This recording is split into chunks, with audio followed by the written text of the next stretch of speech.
अगर आपके किचन में आलू और मैदा है तो ये मज़ेदार रेसिपी आप बना सकते हैं। तो मैंने आलू की कचौरियाँ बनाई हैं जो कि बहुत ही आसानी से बन गई हैं और इनका बनाना बहुत आसान है। और देख लेते हैं कि ये किस तरह से बनी हैं और कौन सी चीज़ें इसमें डाली गई हैं। मैंने 2 कप मैदा लिया है, 1 कप बेसन, 1 टेबलस्पून ज़ीरा और 1 टीस्पून नमक, और इसको मैं एक अच्छी और बेहतरीन सी डो बना लूँगी। और ये देखें, सबको मिक्स करना है। और ऑयल मैंने इसमें डाल दिया है 1/2 कप। तो ऑयल जो है वो इस डो को नरम भी बनाएगा और हमारे जो कचौरी है वो नरम और सॉफ्ट भी होगी और ज़्यादा सख्त नहीं बनेगी ऑयल की वजह से। तो ये देखें, इस तरह से सारे ऑयल को हम इसमें अच्छी तरह से मिक्स करते हैं और फिर हम थोड़ा थोड़ा करके पानी डालते हैं। तो ये देखें, बहुत ही नरम सी डो बनानी है, सख्त बिल्कुल भी नहीं बनानी, ताकि हमारी कचौरियाँ जो हैं वो बनने में आसान भी हों और मज़ेदार भी हों। और ये देखें, इस तरह से हमने इसको मुकम्मल तौर पर गूँध लिया है और एक डो की शक्ल में बना दिया है। और इस पर अब हम ऑयल मज़ीद 1 टेबलस्पून लगा कर इसको तकरीबन 7 से 8 मिनट के लिए इसको हम रेस्ट देंगे। तो ये देखें, नरम भी है और अच्छा भी है। और ये देखें, इस तरह से हम इसके ऊपर ऑयल लगाते हैं और फिर हम इसको तकरीबन 10 मिनट के लिए रेस्ट देंगे और फिर हम अपनी कचौरियाँ रेडी करेंगे। तो अब हम दूसरी चीज़ों की तैयारी कर लेते हैं। और इसके लिए मैंने 1 प्याज, सब्ज़ मिर्च, सब्ज़ धनिया, पुदीना, तो ये सारे मैंने काट दिए हैं। और सूखा धनिया पाउडर 2 टेबलस्पून, 1 टीस्पून नमक और 1 टीस्पून सुर्ख मिर्च पाउडर। तो और कोई मसाले नहीं डालने। और आलू को मैंने प्रेशर कुकर की मदद से अच्छी तरह से गला लिया है और छिलके उतार दिए हैं और सबको एक मिक्सचर बना दिया है। तो ये देखें, और आप लोगों ने इसको बहुत ज़्यादा आप पेस्ट नहीं बनाना, क्योंकि बड़े बड़े आलू जब मुँह में आते हैं तो बहुत अच्छा लगता है। और इस तरह से हम बॉल्स की शक्ल में इसको बना लेंगे। और तकरीबन हमारे 7 पेड़े बने हैं, तो उनको हम अच्छी तरह से बॉल्स की शक्ल में, ये देखें, इस तरह से हम सारी कचौरियों को इसमें सेट कर देंगे। तो अच्छा लगता है इस तरह से फूड घर पर बने, साफ़ सुथरी भी होती है और मज़ेदार बहुत ज़्यादा होती है। तो इसको हम इस तरह से दोनों हाथों की मदद से इस कचौरी को सेट कर देंगे और ये बहुत ही आसानी तरीके से ये सेट हो जाती है, पानी वगैरह भी नहीं लगाना पड़ता। और ये देखें, माशाल्लाह कचौरी जो है वो अच्छी तरह से सेट हो गई है। और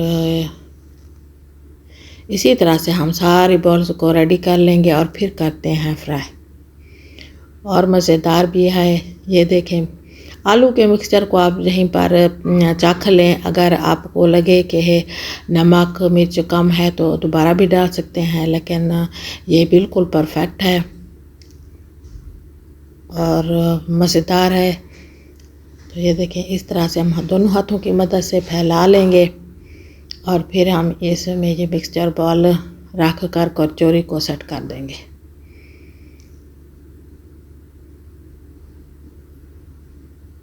और अच्छी फूड खाने का भी दिल करता है, स्पाइसी भी है। और आप लोग एक दफ़ा इसको बनाओगे तो आपको लाजमी पसंद आएगी। और आसान बहुत है, क्योंकि डो जो है हमारी वो बहुत ही नरम है। तो दोनों हाथों की मदद से हमने इसको फैला दिया है, बेलना भी नहीं पड़ा। और ये देखें, और हमारी कचौरी जो है वो अच्छी तरह से बंद हो रही है। तो ये देखें, दोनों हाथों की मदद से हम इसको अच्छी तरह से सेट कर देंगे। माशाल्लाह बहुत अच्छा लग रहा है और टेस्टी हेल्दी फूड है। और आप बनाओगे तो आपको लाजमी पसंद आएगी। बहुत कम टाइम लगता है और रेडी हो जाती है। तो अब हम इसको कर लेते हैं फ्राई। तो ये देखें, हमारा ऑयल जो है वो ज़्यादा गर्म नहीं है, तो इस बात का आप लोगों ने ख्याल रखना है।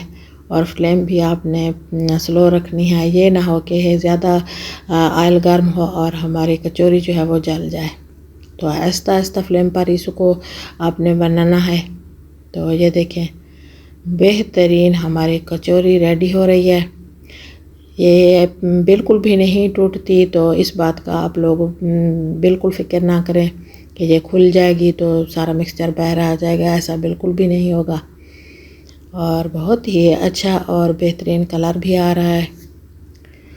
और अगर आप लोगों ने अभी तक मेरा चैनल सब्सक्राइब नहीं किया तो जनाब जल्दी से मेरे चैनल को सब्सक्राइब करें और मेरी वीडियो को भी ज़्यादा से ज़्यादा लाइक भी करें और शेयर भी करें, ताकि मेरे दूसरे फ्रेंड्स भी आसान आसान रेसिपीज़ से भरपूर फ़ायदा उठा सकें। और ये देखें आसान आसान रेसिपीज़ ट्राई होती हैं तो जल्दी भी बनती हैं और मज़ा भी ज़्यादा आता है। तो साथ बने रहिए, खुश रहें, आबाद रहें, हंसते रहें, मुस्कराते रहें और मुझे भी अपनी दुआओं में याद रखें और मेरे फुल सपोर्ट करें, अपने दोस्तों में शेयर करें। आसान सी लज़्ज़त से भरपूर मेरी रेसिपी रेडी है। इंशाल्लाह आपको लाजमी पसंद आएगी। एक दफ़ा आप लोग बनाओगे तो आप इसको बार बार बनाओगे। और चस्केदार मेरी रेसिपी है और आपको लाजमी पसंद आने वाली है। और खुशबू है, और जिस रेसिपी में से खुशबू आ रही हो तो वो यकीनन मज़ेदार होती है। और देखने वाली चीज़ जिस तरह से नज़र आ रही है तो ये है इसी तरह से लज़्ज़त से भी भरपूर है और टेस्ट से भी भरपूर और हेल्थ से भी भरपूर है। तो ये देखें सबकी पसंद, बच्चे बड़े सब खुश हो जाएंगे। बहुत अच्छे तरीके से और बड़े प्यार से ये रेसिपी बनाई है। आप इसको रायते के साथ इस्तेमाल करें या फिर आपके बच्चे आपके साथ, दोनों सूरतों में बहुत अच्छी लगती है। और हमारे आलू जो है वो बहुत ज़्यादा मज़ेदार हैं। तो ओवर हमने मसाला जात कोई भी यूज़ नहीं किए क्योंकि टेस्ट में फ़र्क आ जाता है। तो आप इन्हीं मसालों के साथ अपने जो है पोटैटो कचौरी रेडी करें और जल्दी से बनाएं और सबको खुश करें। तो बहुत प्यारा और ख़ूबसूरत कलर आ चुका है। तो ये देखें इस तरह से हमने आपके लिए पोटैटो कचौरी रेडी की है और भरपूर अंदाज में आप इसको बनाएं और सबको खुश करें। और ये देखें जो काम दिल से किया जाए तो वो यकीनन अच्छा भी होता है और उसका मज़ा भी आता है, उसका फ़ायदा भी होता है। तो दिल से कुकिंग कीजिए। जो कुकिंग दिल से की जाती है तो उसमें लाजमी मज़ा होता है, लज़्ज़त भी होती है और खुशी भी, सेहत भी होती है। और ये देखें इस तरह से मैंने सारी पोटैटो कचौरी को फ्राई कर लिया है और अब हम इसको करते हैं सर्व। तो आप रायते के साथ सर्व करें या फिर पोटैटो केचप के साथ, तो बहुत मज़ेदार लगती है। तो ये देखें खूबसूरत beautiful recipe is ready for you. अल्लाह हाफ़िज़।